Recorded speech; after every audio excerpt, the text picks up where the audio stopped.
Hello guys, welcome back my new vlog. के छ तपाईहरु आजको भोगमिन सन्चै आरामै हुनुहुन्छ होला अनि म पनि सन्चै आरामै छु अनि आज चाहिँ मैले धेरै भन्दा धेरै पछि भ्लग सुरु गरिरहेको छु। मैले चाहिँ भ्लग बनाउन पाइरहेको थिएन अनि आजको यो भ्लगमा चाहिँ तपाईहरु सामु अडियो बुक राखेको छु। मैले चाहिँ कुन अडियो बुक राखेको छु भने तपाईहरुले थम्बनेल देखेर नि पत्ता लगाइसक्नु भएको छ होला भन्ने मैले आशा राखेको छु। हो आज चाहिँ मैले सोच्नुहोस् र धनी बन्नुहोस् बुकको अडियो बुक भाग 1 राखेको छु। तपाईहरुलाई कस्तो लाग्छ? यो चाहिँ करिब 40 मिनेट जतिको छ हैन। अनि पक्कै पनि मन परेमा लाइक कमेन्ट शेयर सब्स्क्राइब गर्न नबिर्सनु होला। अनि तपाईहरुले चाहिँ यो अडियो बुकको भाग 1 लाई मन पराइदिनु भयो भने म चाहिँ यो अडियो बुकको भाग 2 3 पनि राख्ने छु भन्दै ढिला नगरिकन यो अडियो बुक सुन्नतिर लागौं। Let's go guys. तपाईहरुको सामु यो अडियो बुक राखेको छु मैले सोच्नुहोस् र धनी बन्नुहोस् भन्ने बुकको। तपाईहरुलाई कस्तो लाग्छ? मन परेमा लाइक कमेन्ट शेयर सब्स्क्राइब गर्न नबिर्सनु होला।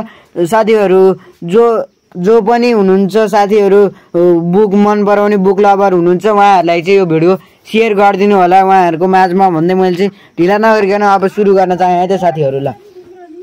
धनी बन्नका लागि पढ्नुहोस्। यस पुस्तकमा धन कमाउनका लागि यस्ता रहस्यहरु उजागर गरिएको छ जसले तपाईको जीवन बदल्न सक्छ। सोच्नुहोस् र धनी बन्नुहोस् लेखकको चर्चित पुस्तक ल अफ सक्सेसमा आधारित छ। यसमा प्रशस्त धन कमाएका साहसी व्यक्तिहरुको सफलताको रहस्य पनि उजागर गरिएको छ। लेखकलाई यो पुस्तक लेख्न प्रेरणा एन्ड्रयू कार्नेगीको सफलताको जादुगरी सूत्रबाट मिलेको हो। कार्नेगीले आफ्नो सूत्र जुन युवकलाई सिकाएका थिए उनीहरू सबै धनी भए जसबाट साबित भयो कि उक्त सूत्र साँच्चै अचूक रहेछ।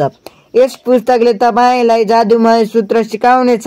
यसको साथसाथै धनी कसरी बन्ने रहस्य पनि बताउनेछ। यसले के गर्ने मात्र बताउँदैन कसरी गर्ने पनि बताउँछ। यदि तपाईले पनि यस पुस्तकमा बताएको सरल मूलभूत तरिका सिकेर व्यवहारमा लागू गर्नुभयो भने वास्तविक सफलता एवं धनार्जन गर्न सक्नुहुनेछ। तपाई जीवनमा जे चाहनुहुन्छ त्यो सबै तपाई प्राप्त गर्न सक्नुहुन्छ। विचार नै वस्तु हो। त्यो व्यक्ति जसले थोमस अल्बर्ट आइन्स्टाइनको पार्टनर बन्ने तरिका सोच्यो विचार नै वस्तु हो भन्ने कुरा साँचो हो। साथै यो निकै शक्तिशाली चीज पनि। विचारको साथसाथ निश्चित लक्ष्य र लगन होस् अनि यसको सहयोगबाट दौलत वा अन्य कुनै भौतिक वस्तु प्राप्त गर्ने प्रबल इच्छा पनि जोडिएको होस्। केही वर्ष पहिले एडविन्सी बार्सनले मानिसले साँच्चै सोचेर धनी बन्न सक्ने रहेछन् भन्ने सत्यता यथार्थलाई बुझे तर उनले यो सत्यतालाई एकैचोटि बुझेका होइनन्। यो सत्य उनको दिमागमा पटक पटक गरी आएको हो र महान वैज्ञानिक एडिसनसँग पार्टनरशिप साझेदारी गर्ने उनको प्रबल इच्छासँग सुरु भयो। बार्सनको इच्छाको खास विशेषता भनेकै के थियो भने यो निश्चित थियो उनी एडिसनसँग काम गर्न चाहन्थे न कि एडिसनका लागि। उनले कसरी आफ्नो इच्छालाई वास्तविकतामा बदले यो विवरण ध्यानपूर्वक पढ्नुहोस् तब मात्र तपाई दौलत हासिल गर्ने 13वटा सिद्धान्तहरूको बारेमा राम्ररी बुझ्न सक्नुहुनेछ। जब बार्सनको दिमागमा यो इच्छा पहिलो पटक आए त्यसलाई कार्य रूप दिन सक्ने स्थितिमा उनी थिएनन्। उनका सामु दुईवटा समस्याहरू देखा परे। पहिलो कुरा त उनी एडिसनलाई चिन्दैनथे। दोस्रो कुरा अरेन्ज र न्यू जर्सी जाने रेल भाडा तिर्ने पैसा समेत उनीसँग थिएन। यस्ता बाधाहरू देखा परेपछि सामान्यतः अधिकांश मानिसको हौसला बिचमै टुट्छ र आफ्नो इच्छालाई यथार्थतामा सपना साकार पार्न बदल्ने कोसिसै गर्दैनन्। तर बार्सनको इच्छा कुनै साधारण मामुली इच्छा थिएन। उनी जसरी पनि आफ्नो इच्छा पूरा गरेरै छाड्न दृढ देखिन्थे। आविष्कार र फुटपाते। एक दिन उनी एडिसनको प्रयोगशालामा पुगे अनि आफू महान आविष्कारसँग बिजनेस पार्टनर बन्न चाहेको कुरा घोषणा गरे। बार्सन र एडिसनका बीचमा भएको पहिलो भेटका बारेमा बोल्दै एडिसनले भने उनी एउटा साधारण फुटपाते जस्तो भएर मेरो सामु खडा उभिएका थिए तर उनको अनुहारमा यस्तो भाव देखिन्थ्यो जसबाट उनी जे हासिल गर्न चाहन्छन् त्यसका लागि उनी दृढ छन्।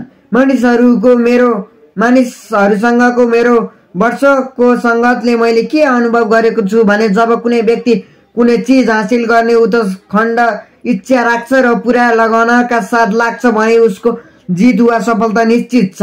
मैले उनीलाई चाहेको अवसर दिए किनकि आफ्नो लक्ष्यमा नपुगन्जेलसम्म उनी काममा डटेरै लाग्नेछन् भन्ने मैले देखिसकेको थिएँ।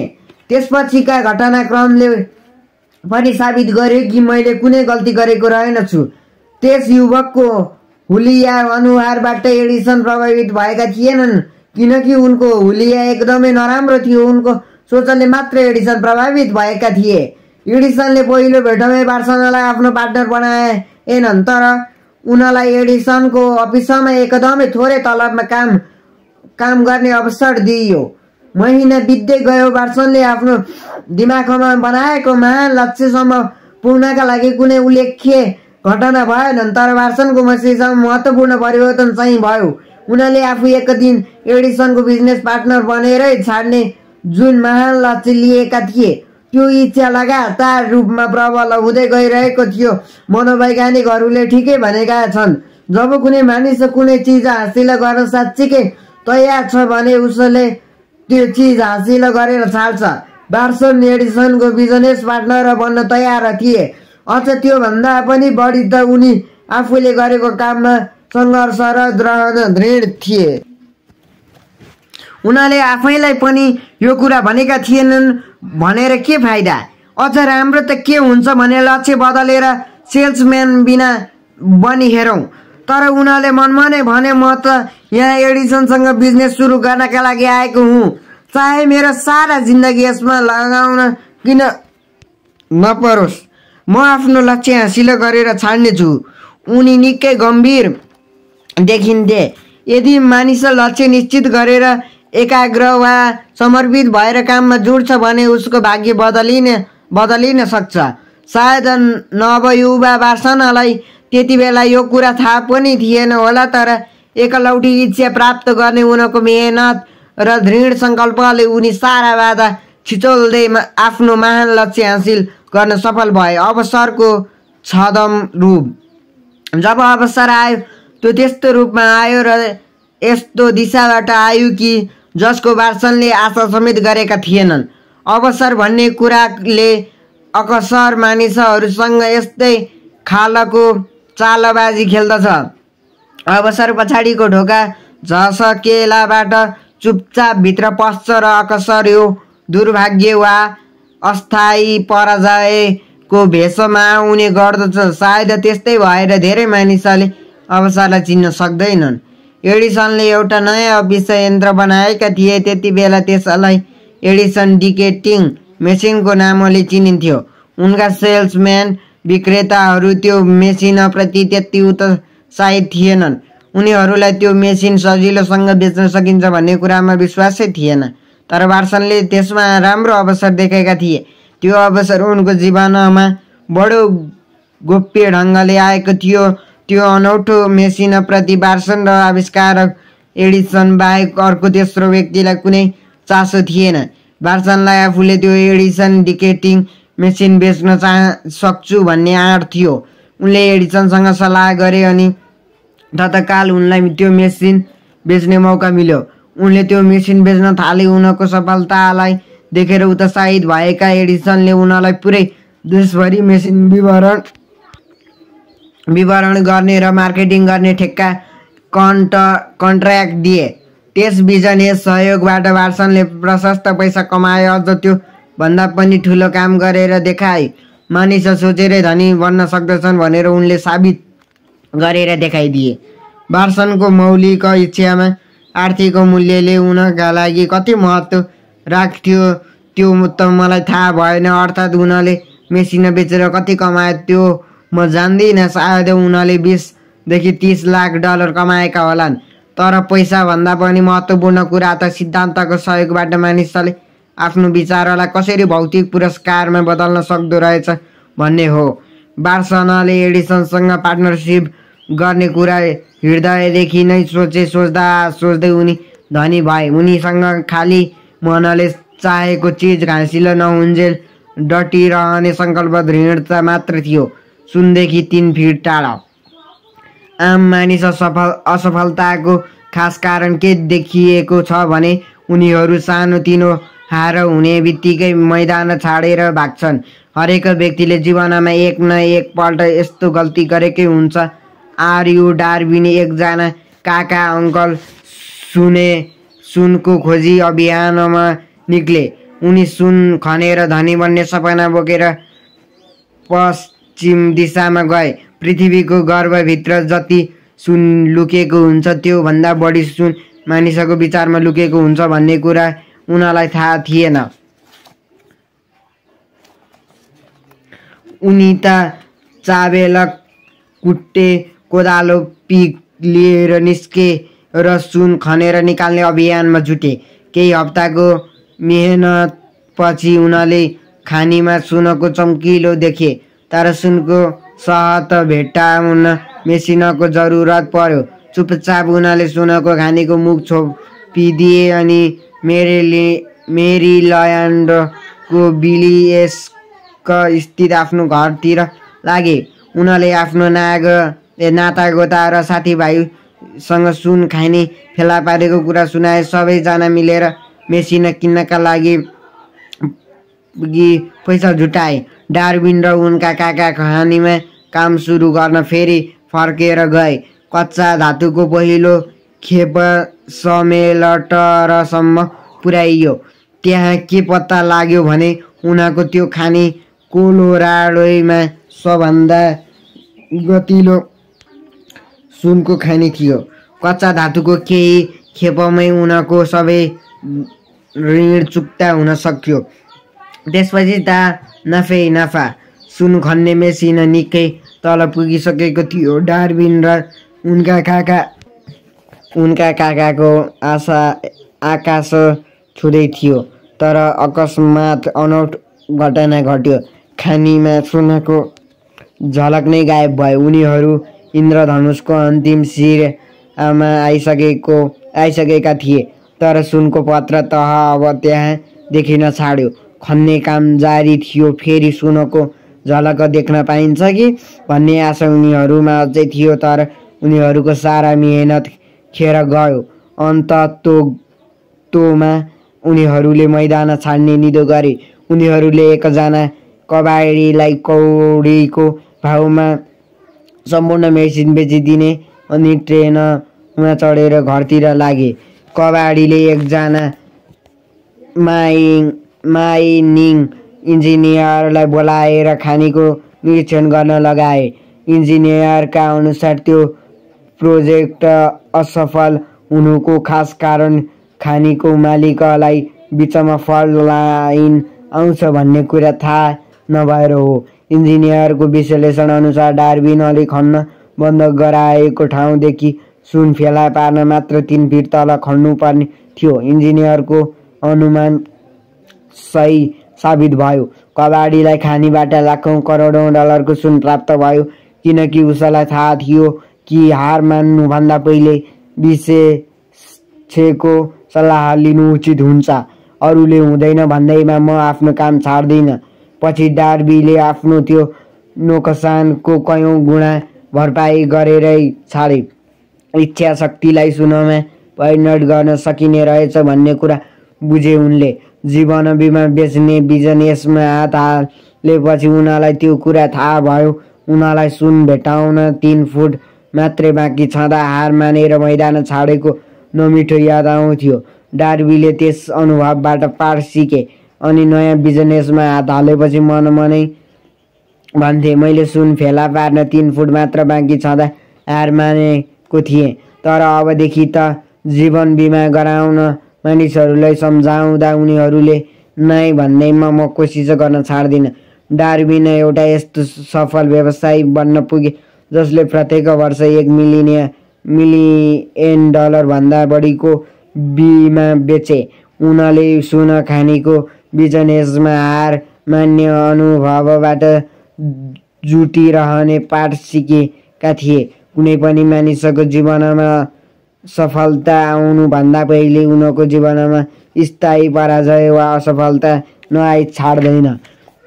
जब मानिस पराजित हुन्छ सबैभन्दा सजिलो र तार्किक उपाय वा बाटो भनेको मैदान छाडेर भाग्ने। अधिकांश मानिसले त्यस्तै गर्छन्। यस देशको सबैभन्दा सफल 50-100 भन्दा बढी सफल व्यक्तिहरूले यस पुस्तकका लेखकलाई हार मानेर मैदान छाड नै लाग्दा वा सफलताको एक कदम अघि मात्र महान सफलता हात लागेको कथा बताएका थिए। असफलता भन्ने चिज बहुत चलाख र मजाक गर्नुपर्ने किसिमको हुन्छ। मानिसले सफलता प्राप्त गर्ने लाग्दा खसालेर असफल तुल्याउन यसलाई निकै मजा आउँछ। लगनशीलताको 50 सेन्टको शिक्षा। आर्य डार्विनलाई सुन खानीको अनुभवबाट असफलताको विश्वविद्यालयमा डिग्री प्राप्त भयो। त्यसको केही समय पश्चात उनले अर्को एउटा अनुभवबाट के पाठ सिके भने नाईको अर्थ सधैँभरि नाई लाग्दैन। एक दिन दिउँसो डार्विन पुरानो मिलमा गहुँ सफा गरेर पिन्ने काममा आफ्नो काकालाई मद्दत गर्दै थिए। काकाको ठुलो फार्ममा थुप्रै अस्तव्यस्त किसानहरू बस्थे। उनीहरू कुतमा अधियामा खेती गरेर कमाउने गर्थे। बिस्तारै ढोका खुल्यो। अस्तव्यस्त किसानकी सानी छोरी भित्र पसी अनि ढोकाको छेउमा आएर उभि। डार्विन काकाले त्यो सानी केटीतर्फ हेरे अनि ठुलो स्वरमा सोधे, के चाहियो तँलाई? ती सानी केटीले विनम्रपूर्वक जवाफ दिए, मेरी आमाले भन्नुभएको मलाई 50 सेन्ट दिनुहोस् रे। म दिन्न, काकाले रुखो जवाफ दिए। घर जा तुरुन्तै। हुन्छ हजुर, केटीले जवाफ दिए। तर ऊ ढोकाबाट डेग चलिन्। काका आफ्नो काममा लागे। उनी यति व्यस्त थिए कि केटी गए कि गइन त्यतातिर ध्यान पुर्याउनै भ्याएनन्। धेरै बेरपछि ढोकातिर हेर्दा त त्यो सानी केटी अझै ढोकाकै छेउमै उभिरहेकी रहेछिन्। उनी फेरि चिच्याएर, मैले तँलाई घर जा भनेको होइन, जान्छेस् कि म तँलाई पिटौँ? बिचरी त्यो सानी केटीले भनी, हुन्छ हजुर। तर ऊ डेग चलिन्। काकाले गहुँको बोरालाई सोलीमा ओइराउनै छाडेर लट्ठी बोकेर केटीतिर दौडन ठिक परे। उनको हाउभाउ देख्दा लाग्थ्यो आज उनी ती सानी बच्चीलाई नपिटी छाड्दैनन्। डार्विनको सासै रोकिएला जस्तो भयो। काकाले बिचरी ती सानी बच्चीलाई नपिटी छाड्दैनन् किनकि काकाको रिस निकै चर्को छ भन्ने उनलाई थाहा थियो। जब काका बच्चीको छेउमा पुगे, बच्ची एक कदम अगाडि बढी र काकाको आँखामा आँखा जुलाएर चर्को आवाजमा चिच्याएर, मेरो आमालाई 50 सेन्ट चाहिन्छ। काका रोकिएर उनले बच्चीतिर 1 मिनेट जति हेरेपछि बिस्तारै लट्ठी भुइँमा राखे अनि आफ्नो खल्तीबाट आधा $1 निकालेर बच्चीलाई दिए।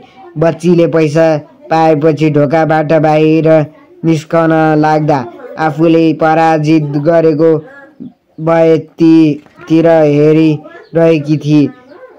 बच्ची त्यहाँबाट हिँडेपछि काका एउटा बाकसमाथि बसेर 10 मिनेटसम्म झ्याल बाहिर हेर्दै केही सोचिरहेका थिए।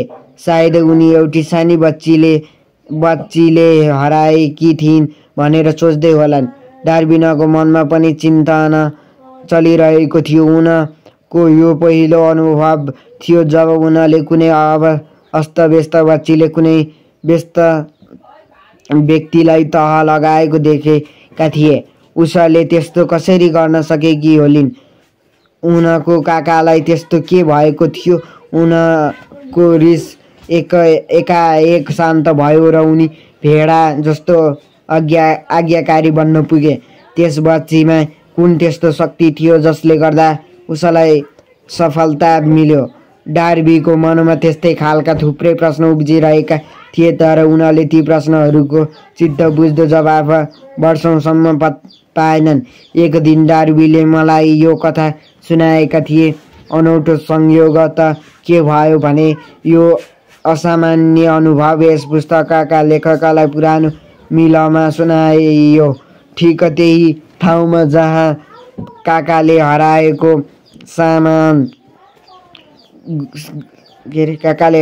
सामना गर्नु परेको थियो। बच्चीको अद्भुत शक्ति। जब हामी उही पुरानो मिलमा उभिएका थियौँ, डार्विनले त्यही असामान्य सफलताको कथा दोहोऱ्याए अनि अन्तमा एउटा प्रश्न सोधे, तपाईँ के ठान्नुहुन्छ? त्यो बच्चीमा त्यस्तो कुन चाहिँ शक्ति थियो जसले गर्दा काकाले समेत हार खानु पर्यो?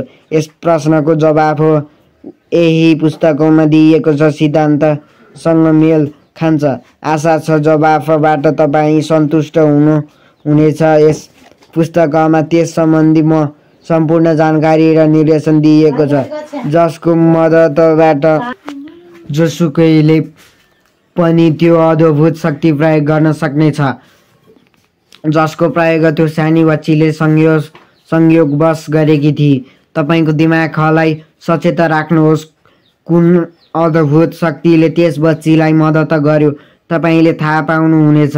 तपाईँ पछिल्लो अध्यायमा त्यस अद्भुत शक्तिको झलक पढ्न पाउनुहुनेछ।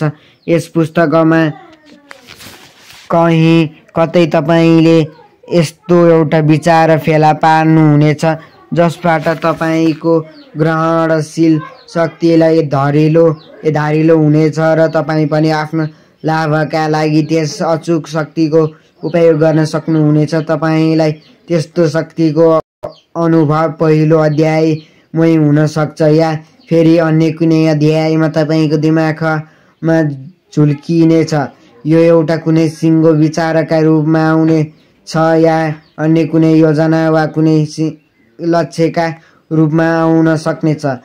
यस्तो विचारले तपाईँलाई अतीतको असफलता वा पराजयतिर लैजानेछ र यसबाट तपाईँले कुनै पाठ सिक्न सक्नुहुनेछ, जसबाट तपाईँले जति घुमाउनु भएको छ त्योभन्दा बढी हासिल गर्न सक्नुहुनेछ। जति बेला मैले डार्बीलाई त्यो सानी बच्चीले कुन अद्भुत शक्तिको प्रयोग गरिरहेकी थिए भन्ने कुरा बताए, उनले आफ्नो 30 वर्ष लामो जीवन बिमाको विक्रेताको काम र अनुभव विश्लेषण गर्दै तत्कालै यो स्वीकार गरे त्यस क्षेत्रमा उनले पाएको सफलताका पछाडि त्यस बच्चीबाट सिकेको शिक्षा नै प्रमुख कारण थियो। डार्बीले आफ्नो अनुभव सुनाउँदै भने, जतिखेर सम्भावित ग्राहक म कहाँ सामान हेर्न आउँथे तर सामान चाहिँ किन्दैनथे, त्यतिखेर मलाई त्यो पुरानो मिलमा उभिएकी त्यो बच्चीकी याद आउनेछ। उसका ती ठुल्ठुला आँखामा प्रष्ट अवज्ञा देख्थे। त्यो कुरा याद गर्दै म मनै भन्थे, मैले जसरी भए पनि बिक्री गर्नै पर्छ, मेरो सामान धेरै जसो बिक्री त्यतिखेर भयो जतिखेर सुरुमै मानिसहरूले नाइ भन्थे। उनलाई आफ्नो त्यो गल्ती पनि याद आउँथ्यो जति बेला उनले सुन फेला पार्न 3 कदमको दूरी बाँकी छँदा नै मैदान छाडेका थिए, अर्थात् हार मानेका थिए। उनले भने, तर त्यो अनुभव मेरो लागि अभिशाप भन्दा पनि वरदान पो साबित भयो। त्यसले मलाई के सिकायो भने, चाहे जस्तो सुकै कठिन परिस्थिति भए पनि काममा जुटिरहनु पर्ने। जुनसुकै क्षेत्रमा सफलता हासिल गर्नुभन्दा पहिले मैले त्यो पाठ सिक्नु जरुरी नै थियो। डार्बी र उनको काकाको सुन खन्ने कथा अस्तव्यस्त बच्ची र काका बिचको मूढ भेटका कथा निसन्देह सयौं जीवन बिमा एजेन्टले पढ्नेछन्। लेखक ती सबैलाई के सल्लाह दिन चाहन्छ भने, ती दुवै अनुभवबाट पाठ सिकेर नै डार्बी प्रत्येक वर्ष $10 लाख भन्दा बढीको जीवन बिमा बेच्न सफल भए। डार्बीको अनुभव साधारण थियो। सफलता र असफलता भन्ने कुराको जरो साधारण अनुभवमै हुन्छ, तर यी अनुभवका कारणले उनको भाग्य बदलियो। त्यसैले यो अनुभव उनका जीवनमा अनमोल उपहार साबित भयो। डार्बीले ती दुवै नाटकीय अनुभवबाट फाइदा उठाए, किनभने उनले अनुभवको विश्लेषण गरे अनि त्यसबाट पाठ सिके। तर असफलताको विश्लेषण गर्ने क्षमता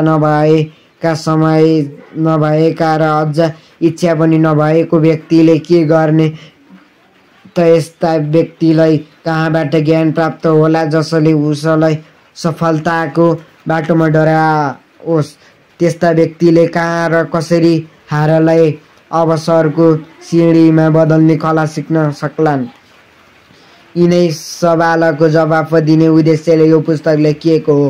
तपाईँलाई केवल एक विचारको आवश्यकता छ।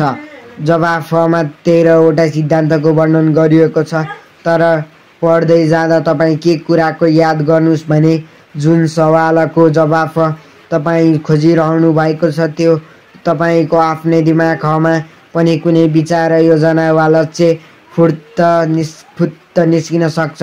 सफलता हासिल गर्नु छ भने मानिसलाई केवल एउटा स्वस्थ विचारको आवश्यक पर्दछ। यस पुस्तकमा दिइएको सिद्धान्तले यस्तो तरिका र उपाय बताउँछ जसको प्रयोगबाट अति उपयोगी र व्यवहारिक विचार उत्पन्न हुन सक्दछन्। यी सिद्धान्तहरूको बारेमा वर्णन गर्नुभन्दा पहिले तपाईँलाई एउटा महत्त्वपूर्ण सुझाव दिन उपयुक्त हुन्छ। जब धन आउन थाल्छ त्यो यति तीव्र गतिमा आउँदा यति धेरै आउँछ कि मानिस हैरान हुन्छ कि गरिबीको त्यतिका वर्षसम्म त्यो धन कहाँ लुकेर बसेको थियो। यो वाक्य सुन्दा अनौठो लाग्ने खालको छ। यति मात्र होइन, यो त्यस्तो लोकप्रिय विश्वासको विरुद्धमा छ कि धन भन्ने कुरो लामो समयसम्म कडा मेहनत गर्नेले मात्र कमाउन सक्छ। जब तपाईँ सोचेर धनी बन्न सुरु गर्नुहुन्छ तब तपाईँ धन मानसिक अवस्थाद्वारा, लक्ष्यको निश्चितताद्वारा सुरु हुन्छ भन्ने कुरा देख्नुहुनेछ। चाहे त्यसमा कडा मेहनत होस् वा नहोस्, तपाईँ र तपाईँ जस्तै प्रत्येक व्यक्तिले के कुरा थाहा पाउन आवश्यक छ भने धन कमाउने मानसिकता कसरी हासिल गर्ने मानिसको रुचि पनि त्यतैतिर केन्द्रित हुन जरुरी छ। मैले 25 वर्ष लगाएर रिसर्च गरेँ किनभने धनी मानिसहरू कसरी धनी भएका रहेछन् म पनि थाहा पाउन चाहन्थे। निकै ध्यान दिएर हेर्नुहोस्, तपाईँ यस दर्शनको सिद्धान्तलाई अपनाउनुका साथै तपाईँको आर्थिक स्थिति सुध्रिन थाल्नेछ अनि तपाईँले जुन चिजमा हात हाल्नुहुन्छ त्यही चिज तपाईँका लागि फाइदाजनक साबित हुनेछ। असम्भव केही छ? बिल्कुल छैन। मानव जातिको खास कमजोरी नै के छ भने औसत मानिसहरू असम्भव शब्दको प्रयोग निकै गर्छन्। असम्भव भनिएको कयौँ काम गर्न सक्दछन्, गर्न नसकिने थुप्रै काम गर्न जान्दछन्। यो पुस्तक त्यस्ता व्यक्तिहरूका लागि लेखिएको हो यस्ता नियम जान्न चाहन्छन् जुन नियमले अरूलाई सफल बनायो र जो यी नियमका आधारमा चल्न आफ्नो सबै कुरालाई दाउमा लगाउन तयार छ। सफलता त्यस्तो व्यक्तिलाई मिल्दछ जो सफलताका बारेमा जागरुक, सक्सेस कन्सियस हुन्छ। असफलता त्यस्तो व्यक्तिलाई मिल्दछ जो असफलताका बारेमा जागरुक, फिल्स कन्सियस हुन्छ। यस पुस्तकको मुख्य लक्ष्य हो आफ्नो दिमागलाई असफलताको जागरुकताबाट निकालेर सफलताको जागरुकतातिर लैजान चाहनेलाई मद्दत गर्नु। धेरै जसो मानिसमा अर्को एउटा कमजोरी पनि हुन्छ, त्यो हो उनीहरू आफ्नो विश्वास र अनुभवका आधारमा प्रत्येक वस्तु र व्यक्तिलाई नाप्ने गर्दछन्। यो पुस्तक पढ्ने केही मानिसहरू त सायद के पनि सोच्दा होलान् भने खाली सोचेर मात्रै त कोही धनी बन्न सक्दैनन्। उनीहरूले त्यस्तो सोच्नुको खास कारण उनीहरूको खाली चिन्तन गर्ने बानी नै हो। गरिबी, अभाव, दुःख, असफलता, हारको दलदलमा फसेको छ। त्यस्ता अभागी मानिसहरू देख्दा मलाई ती प्रसिद्ध चिनिया व्यक्तिको याद आउँछ जो अमेरिकी तैर तरिका सिक्नका लागि अमेरिका आएका थिए। उनी सिकागो विद्यालयमा पढ्न थाले। एक दिन प्रेसिडेन्ट हार्परसँग ती युवकको क्याम्पसमा भेट भयो र केही बारे कुराकानी पनि भयो। उनले ती युवकसँग अमेरिकीहरूमा उनले देखेको सबैभन्दा महत्त्वपूर्ण कुरा के हो भनेर सोधे। ती चिनिया युवकले जवाफ दिए, तपाईहरू सबैको आँखा डेढो छ। मैले अमेरिकीहरूमा देखेको खास कुरा यही हो।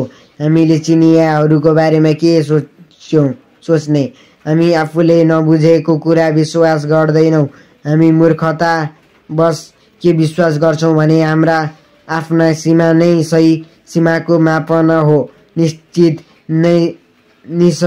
नै सामुन्नेको आँखा तपाईँलाई तेस्रो अर्थात् डेरो लाग्न सक्छ किनकि ती आँखाहरू तपाईँका जस्ता छैनन्। असम्भव फोर्ड भी मोटर। जब हेनरी फोर्डले आफ्नो प्रसिद्ध V8 मोटर बनाउने निर्णय घोषणा गरे उनले त्यस्तो इन्जिन बनाउने विकल्प चयन गरे जसमा 8वटा सिलिन्डर एउटै बलकमा होस्। उनले आफ्ना इन्जिनियरहरूलाई त्यस्तो इन्जिन बनाउने निर्देशन दिए। डिजाइन कागजमा त तयार भयो तर सबै इन्जिनियरले 8वटा सिलिन्डर भएको इन्जिन बलकलाई एकै टुक्रामा ढाल्न असम्भव छ। फोर्डले भने जसरी भए पनि बनाउने इन्जिनियरहरूले भने तर यो त असम्भवै छ। फोर्डले आदेश दिए काम सुरु गरिहाल अनि सुन्न जबसम्म यस काममा सफल होइन तबसम्म निरन्तर खटिरहनु चाहे यसमा जतिसुकै समय किन नलागोस्। इन्जिनियरहरूले काम सुरु गरे। यदि फोर्डको कम्पनीमा नोकरी गर्नु नै छ भने उनीहरूसँग अर्को कुनै विकल्प पनि त थिएन। 6 महिना बित्यो तर कुनै उपलब्धि हासिल हुन सकेन। इन्जिनियरहरूले आदेश पालना गर्न हरसम्भव कोसिस गरे तर त्यो काम उनीहरूलाई असम्भव जस्तो लाग्न थाल्यो। 1 वर्षपछि फोर्डले इन्जिनियरहरूलाई फेरि बोलाए। उनीहरूले फोर्डलाई उनको आदेश अनुसारको काम गर्ने तरिका नै पत्ता लगाउन नसकेको जानकारी दिए। काम चालु राख, फोर्डले भने। मलाई जसरी भए पनि त्यस्तो इन्जिन चाहिन्छ। नबनाई हुँदैन, बनाई छाड्छु। इन्जिनियरहरूले काम चालु राखे। जादुको छडी जस्तै रहस्य प्रकट भयो। फोर्डको लगन दृढताले एकपटक फेरि जित्यो। यो कहानी अक्षरशः सत्य नहुन पनि सक्छ तर यसको मूलभाव र घटनाक्रम बिल्कुल सही छ। तपाईँ पनि यसबाट फोर्डले जस्तै सोचेर धनी बन्न सकिने रहेछ भन्ने निष्कर्ष निकाल्न सक्नुहुन्छ। करोडौं डलरको मालिक बन्न सकिने रहस्य थाहा पाउनु हुनेछ। तपाईँले यो रहस्य थाहा पाउन त्यति साह्रो मेहनत गर्नु पनि पर्दैन। सफलताको सिद्धान्त बुझेर त्यसलाई व्यवहारमा उतार्ने कला जानेकाले नै हेनरी फोर्ड सफल भएका हुन्। ती सिद्धान्तमध्येको एक हो इच्छा शक्ति। अर्थात् तपाईँ के चाहनुहुन्छ। पढ्दै गर्दा फोर्डको कथा याद गर्नुहोस् अनि उनले कसरी सफलता हासिल गरे त्यसको रहस्यले भरिएको पङ्क्तिलाई दोहोऱ्याई तेह्राई पढ्नुहोस्। यदि तपाईँ त्यसो गर्न सक्नुहुन्छ भने जुन सिद्धान्तले हेनरी फोर्डलाई धनी बनायो त्यो सिद्धान्तलाई तपाईँले औँला राखेर ध्यानपूर्वक पढ्नु भयो भने तपाईँ पनि हेनरी फोर्ड जस्तै धनी बन्न सक्नुहुनेछ। चाहे तपाईँ जुनसुकै पेसामा संलग्न किन नहुनुहोस्, तपाईँ आफै आफ्नो भाग्य निर्माता हुनुहुन्छ कि। जब हेनरी यी अमर पङ्क्तिहरू लेखे, म आफ्नो भाग्यको निर्माता आफै हुँ, म आफ्नो आत्माको कप्तान हुँ। सायद उनले हामीलाई हामी आफ्नो भाग्यको निर्माता आफै हो, आफ्नो आत्माको कप्तान पनि हामी आफै हो किनभने हामीमा आफ्नो विचारलाई नियन्त्रण गर्ने शक्ति छ भनेर सूचित गर्न खोजेको हुनुपर्छ। उनले हामीलाई बताइदिनु पर्थ्यो कि हाम्रो दिमागमा जुन विचार प्रबल हुन्छ हाम्रो मस्तिष्क त्यतैतिर चुम्बकीय शक्तिबाट आकर्षित हुन्छ। मानिसले आजसम्म यसको कारण थाहा पाउन सकेका छैनन् कि यो चुम्बकीय शक्तिले मानिस र जीवनको परिस्थितिलाई किन आकर्षित गर्दछ जुन हाम्रो प्रबल विचारसँग सम्बन्ध हुन्छ। उनले हामीलाई प्रशस्त धन सम्पत्ति हासिल गर्नु अघि हामीले आफ्नो मनमा धन सम्पत्ति हासिल गर्ने प्रबल इच्छा रूपी चुम्बकीय विचार राख्नु पर्दछ भनेर बताइदिनु पर्थ्यो। जबसम्म धनको प्रबल इच्छाले धन हासिल गर्ने कुनै निश्चित योजना नबनाउन्जेलसम्म हामीले धनको बारेमै जागरुक भइरहनु पर्दछ। तर हेनरी दार्शनिक नभई एक कवि मात्र भएकाले यस महान सत्यलाई दर्शनको रूपमा नभई कविताकै रूपमा राखिदिए। कविताको हरफको दार्शनिक अर्थ लगाउने काम पाठकलाई नै छाडिदिए।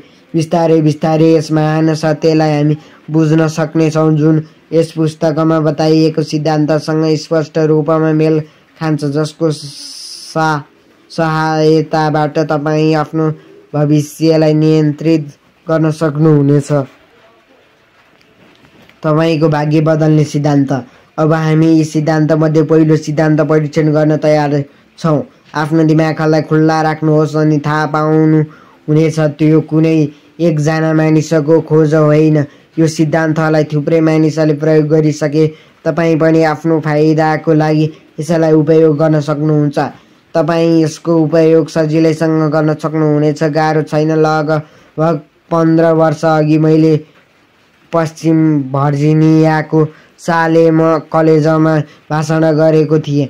पहिलो अध्यायमा दिइएको सिद्धान्तको बारेमा मैले गरेको भाषणबाट प्रभावित भएर एकजना श्रोताले त त्यसलाई आफ्नो दर्शन बनाएका रहेछन्। ती युवक पछि गएर संसद बने, साथै फ्र्याङ्कलिन डी रुजवेल्टको कार्यकालमा मन्त्री समेत बने।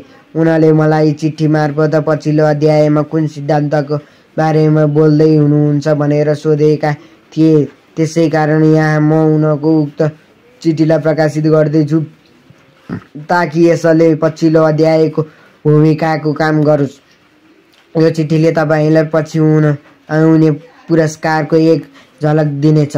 Pray Napoleon. सांसदको रूपमा काम गर्दै जाँदा मैले मानिसहरू जनताको समस्या राम्ररी बुझ्न पाएको छु। म तपाईँलाई एउटा सुझाव दिन चाहन्छु जसले हजारौँ मानिसलाई मद्दत गर्न सकोस्।